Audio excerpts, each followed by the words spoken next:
हमें खत्म कर दो, हमें नहीं चाहिए, आटा नहीं चाहिए, हमें खत्म कर दो, हमारे ऊपर गाड़ी चलाओ, ये गाड़ी किस लिए खड़ी है, गाड़ी चलाओ हमारे ऊपर चलाओ, हमें खत्म कर दो, ना हम होंगे ना आटा लेने आएंगे। कोनिचिवा दोस्तों, पाकिस्तान का दी एंड ये टॉपिक सिर्फ एक लाइन डिफाइन नहीं करता है, ये बहुत सारे इसी के साथ सवाल भी खड़े करता है कि ऐसा क्या हो गया पाकिस्तान में कि उधर पर दी एंड वाली सिचुएशन आ गई, और ऐसा क्या हो गया एक दो सालों में, इतना कैसा नुकसान हो गया कि पाकिस्तान इतनी बुरी हालत में हो गया है, और क्या सिर्फ ये एक दो सालों की वजह से हो रहा है या इसके पीछे का कोई और बड़ा मामला है। और तीसरा और मेन सवाल ये उठता है, क्या पाकिस्तान इन सब चीजों से वापस रिकवर कर पाएगा, दी एंड वाली सिचुएशन पे ना जाके वो वापस अपनी पोजीशन पर आ पाएगा या नहीं।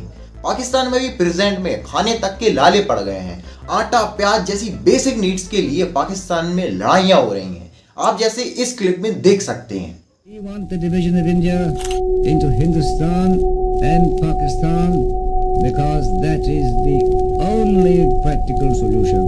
Turmoil is not new to Pakistan, whether it is political or economic, and this time both are knocking on its door. जब से ये दो खानदान आए हैं, हिंदुस्तान भी आगे निकल गया, बांग्लादेश हमारे से आगे निकल गया।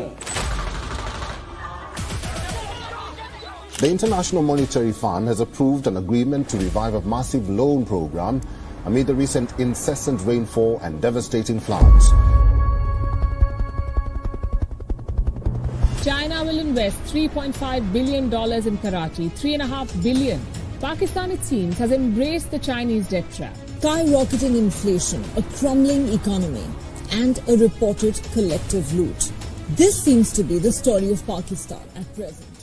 अभी तक आपने इंटरनेट पे जितनी भी दी एंड वाली वीडियो देखी होंगी, उनमें उन्होंने बस ये बताया है कि पाकिस्तान क्राइसिस के बाद क्या करेगा और क्राइसिस में हो क्या रहा है। मैं लेकिन आपको ये बताऊंगा कि ऐसा क्या हो गया पिछले कुछ सालों में कि पाकिस्तान आज दी एंड वाली सिचुएशन पर पहुंच गया है। क्या ऐसे मेन रीजंस थे जिसकी वजह से आज पाकिस्तान की इतनी बुरी हालत हो गई। तो आज की वीडियो में हम ये 7 पॉइंट्स मेन इनके ऊपर बात करेंगे। तो वीडियो को अब हम शुरू करते हैं। तो सबसे पहला मेन रीजन रहा पाकिस्तान में ये पहला पॉइंट,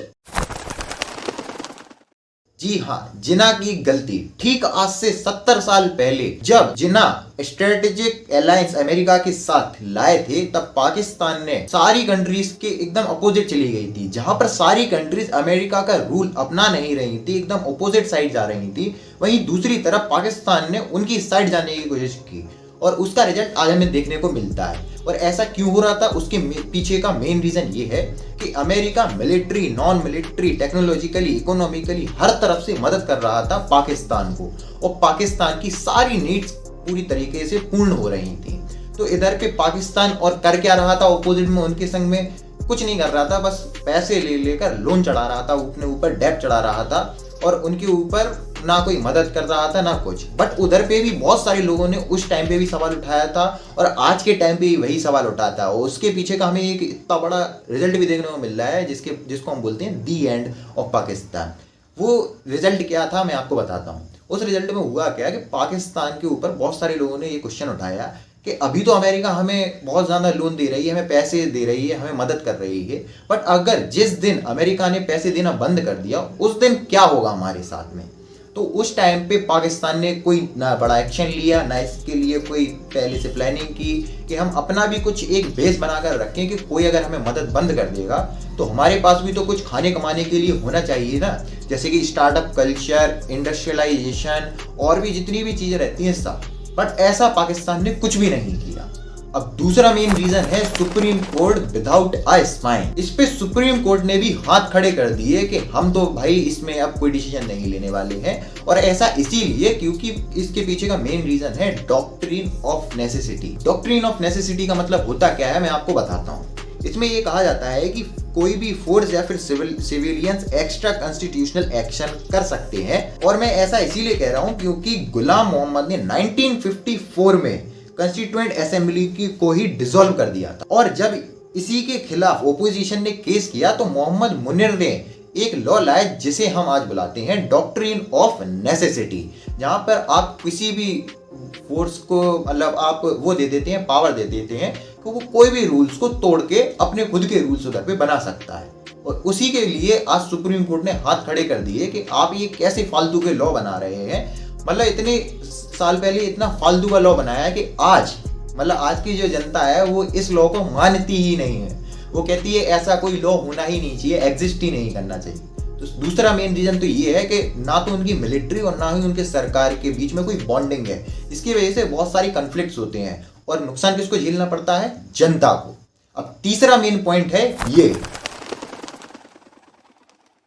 जी हाँ, थर्ड पॉइंट है वन नेशन वन रूल। अब जब 1954 में वेस्ट पाकिस्तान सोच रहा था कि हम जिसे आज हम पाकिस्तान बुलाते हैं, मेन जो पाकिस्तान है, वो सोच रहे थे कि हम वन नेशन वन रूल बनाएंगे।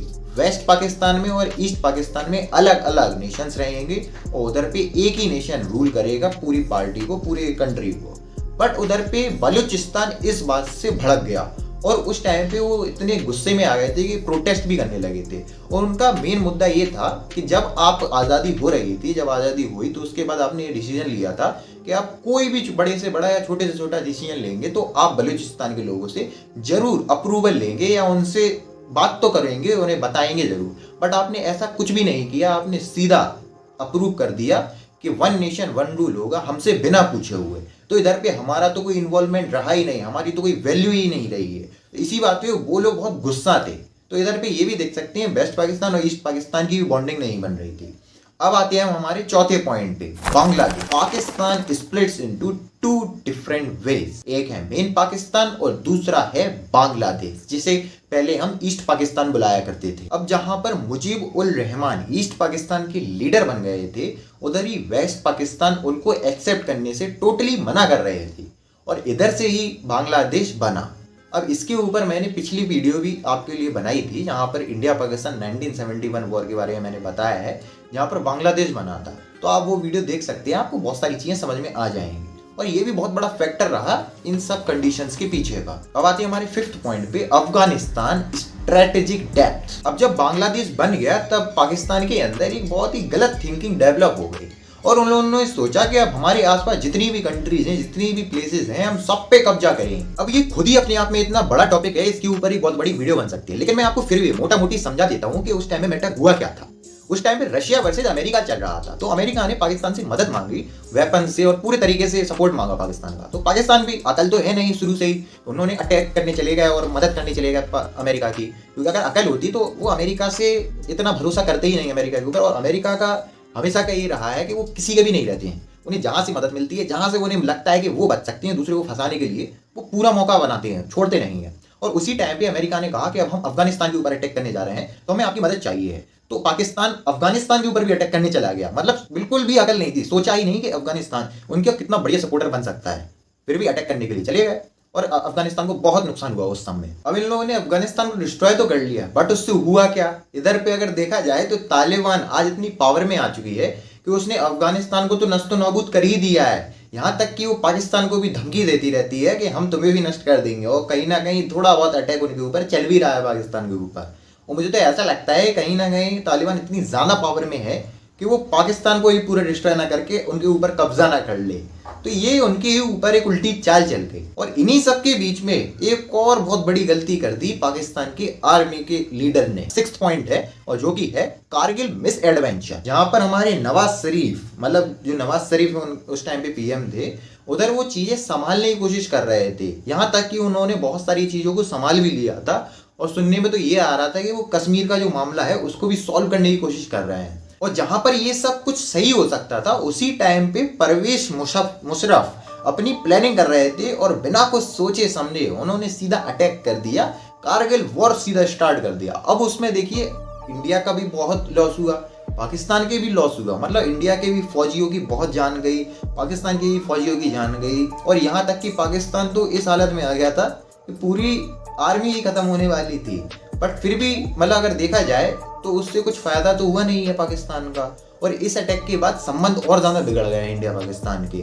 और जो परवेज मुशर्रफ थे, उनने जैसे ही देखा कि ये अटैक हम हार रहे हैं, और वो मतलब भागौड़ों की तरह अपना बोरिया बिस्तर उन्होंने बांधा और पाकिस्तान को ही छोड़ दिया। ये तो मतलब इंडिया के भी कोई लीडर, क्या किसी भी दुनिया के कोई लीडर ऐसा नहीं करेगा कि अपनी फौज को छोड़ के खुद भाग लिए उधर से। और ये वो समझ गए थे कि अगर वो नहीं भागते तो उन्हें जेल होती और बहुत सारी चीजें उनके संग में हो सकती थी, तो वो भाग ही गए थे। यहीं पर पाकिस्तान नहीं रुका, पाकिस्तान ने इतनी ज्यादा गलतियां कर दी। उधर पे 9/11 अटैक हुआ, अमेरिका पे अलकायदा को जगह दी, तालिबान से भिड़ गए, ओसामा बिन लेदेन को पाया गया पाकिस्तान में। तो ये तो एक तरीके से पाकिस्तान के ऊपर लेवल लग चुका था टेररिस्ट कंट्री का। और जिस किसी भी कंट्री में टेररिस्ट कंट्री का टैग लग जाता है, उस टाइम पे आधी कंट्रीज तो अपने पैर पीछे कर ले देती हैं मदद करने के लिए। और उधर पे ही पाकिस्तान की मतलब डाउनफॉल होना बहुत ज्यादा स्टार्ट हो गया।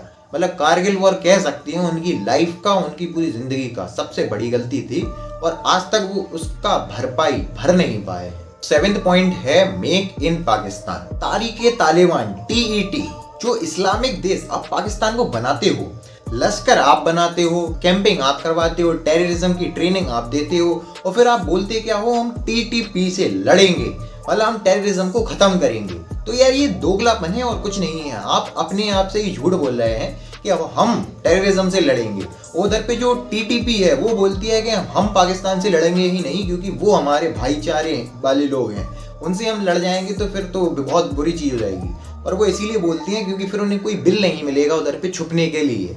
पूरी दुनिया में सिर्फ उनके पास एक ही जगह है जहां पर वो खुल के रह सकते हैं, और वो है पाकिस्तान। और इन सब चीजों की वजह से पाकिस्तान इतना डाउनफॉल पे चला गया और पाकिस्तान के लोगों ने एक बार भी उधर की लोगों से मतलब या उधर के लीडर से ये सवाल नहीं उठाया कि पाकिस्तान में ये 1 नेशन 1 रूल क्यों चलाया जा रहा है।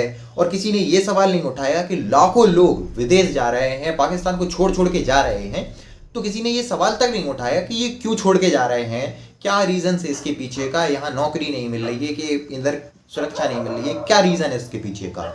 और किसी ने ये भी सवाल नहीं उठाया कि इकोनॉमिकली वाइज पाकिस्तान बिल्कुल भी ग्रोथ नहीं कर रहा है और उधर के लीडर्स को इसके बारे में सोचना चाहिए। ना ओपोजिशन ने इसके बारे में बात की, ना ही कि कोई आर्मी के लीडर ने इसके बारे में बात की। सब उधर पे पावर बनाने की कोशिश कर रहे हैं। और आपको भी पता है, मुझे पावर सिर्फ बोलने से नहीं आती है, पावर आती है इकोनॉमिकली वाइज, फाइनेंशियली वाइज, और भी बहुत सारी चीजें ग्रोथ करनी पड़ती है। और अगर आज वो पाकिस्तान इन सब चीजों पे ध्यान देता है, इंडस्ट्रियलाइज करता अपनी कंट्री को, तो आज पाकिस्तान के लोग इधर उधर से भागते नहीं। आज के टाइम पे ऐसी कंडीशन हो गई है कि जिसके पास थोड़ा बहुत पैसा है और थोड़ी बहुत बुद्धि है, वो पाकिस्तान को छोड़ के हाल की हाल भाग रहा है। अब इन सब चीजों से दुनिया और हम लोग सीख क्या सकते हैं? इन सब चीजों से हमें एक चीज तो बहुत गहरी तरीके से सीखने को मिलती है कि 1 नेशन 1 रूल वाली कंडीशन सबसे घटिया होती है और ऐसी कोई भी कंडीशन किसी भी देश में हमें नहीं लानी चाहिए।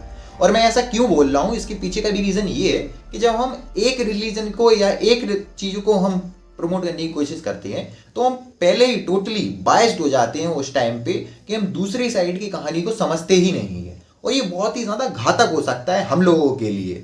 और जो लोग इस चीज का नारा लगाते हैं ना, जो कि लीडर बने रहती हैं कि हमारा धर्म खतरे में है, हम लोग खतरे में हैं, तो मैं आपको बता दूं, ना तो पहली बात कोई धर्म आज तक दुनिया में खतरे में रहा है और ना ही खतरे में रहेगा।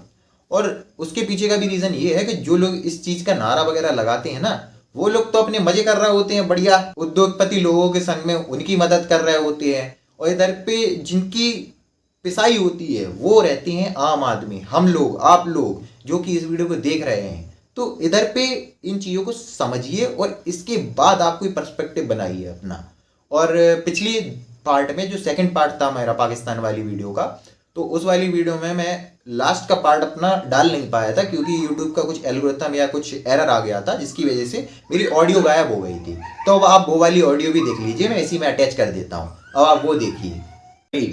जो कोशिश कर रहे हैं कि पाकिस्तान को इस क्राइसिस से बचा पाएं, और उसी के साथ ही साथ ये पाकिस्तान को रोस्ट भी कर रहे हैं। जी हाँ, ये बोलते हैं कि पाकिस्तान पिछले 75 सालों से भीख मांग रहा है। अगर आपने ये वाली वीडियो नहीं देखी है तो हमारी पहले ये वाली वीडियो देखिए, ये इस वीडियो का फर्स्ट पार्ट है। उसके बाद आप ये वीडियो जरूर देखिएगा, आपको सब समझ में आने लगेगा। अब आते हैं वीडियो के लास्ट और इंपॉर्टेंट पार्ट पर। 1947 से 2022 के बीच में पाकिस्तान में जितने भी डाउनफॉल्स हुए हैं, उसके पीछे का सबसे बड़ा रीजन है पाकिस्तान की उधार की पॉलिटिक्स और उधर की आर्मी के बीच में होते हुए कॉन्फ्लिक्ट्स। दूसरा मेन रीजन है पाकिस्तान में चेंज होते हुए पीएम। टोटल 31 पीएम्स अभी तक टोटली चेंज हो चुके हैं पाकिस्तान में। अभी तक किसी ने भी 5 साल का पूरा टर्म पीरियड पूरा नहीं किया है। तीसरा मेन रीजन है मनी का मिसयूज। अबे कब तक टेररिस्ट को पालकर खिलाते रहोगे? ये पूरा पैसा अपना कश्मीर को जीतने में लगा देते हैं। अबे कश्मीर क्या तुमको खाने देगा? पहले कराची और लाहौर को तो संभाल लो, वो संभाल नहीं रहा है इनसे। कश्मीर चाहिए। पहले चाइना और तालिबान से तो बच लो, वो अभी देखना तुम लोगों को लालच देकर पूरा पाकिस्तान लूट ले जाएंगे, उस पे ध्यान दो। पहले चाइना और तालिबान से तो जीतने की हालत में आ जाओ, उनसे तो निपट लो, फिर कश्मीर ले लेना। सबसे पहले इन्वेस्ट करना सीखो। I am not talking only about the money, I am also talking about the time and the correct decision on the correct place. शुक्र मनाओ हमको नेहरू जैसा पीएम मिला, नहीं तो इनकी जैसी हालत में होते। इनको अलग से एक कंट्री बनानी है, अलग रिलीजन की। पहले यार खाना सीखो, पहले एजुकेशन पे ध्यान दो। उधर के बच्चे क्या बोलते रहते हैं कि इंडिया हमारी दुश्मन है, और इंडिया के लोगों से पूछ लो आप, वो उनको अभी भी ये सोचते हैं कि अच्छे से रहें, अच्छे से सब लोग रहें। पहले एजुकेशन में बदलाव लाओ अपने, उसके बाद इन सब वॉर्स वगैरह में पैसा लगाना और इन सब चीजों में ध्यान देना। जाओ आप कहाँ पे जा रहे हो उधार मांगने, कोई नहीं देने वाला। अब सिर्फ देगा तो चाइना ही देगा तुमको, बढ़िया बिस्किट खिला खिला के लूट ले जाएगा, जैसे श्रीलंका को लेटा, जैसे श्रीलंका को लूटा। नहीं आ रहा है समझ में तो ये वाली वीडियो देख लो, इसमें बताया है श्रीलंका को कैसे लूटा है। अब आपको कुछ चीजें अगर समझ में आ गई हो कि क्यों डाउनफॉल हो रहा है पाकिस्तान में, इतने क्राइसिस क्यों आ रहे हैं, तो वीडियो को लाइक कर दें और इस चैनल को सब्सक्राइब और कर दें। मिलते हैं आपको अगली वीडियो में, तब तक के लिए धन्यवाद। तो अगर दोस्तों आपको ये वीडियो थोड़ी सी भी अच्छी लगी हो तो इस वीडियो को अपने दोस्तों के साथ लाइक और चैनल को सब्सक्राइब जरूर करें और अपने दोस्तों के साथ इस वीडियो को जरूर शेयर करिएगा। मिलते हैं आपको अगली वीडियो में, तब तक के लिए धन्यवाद।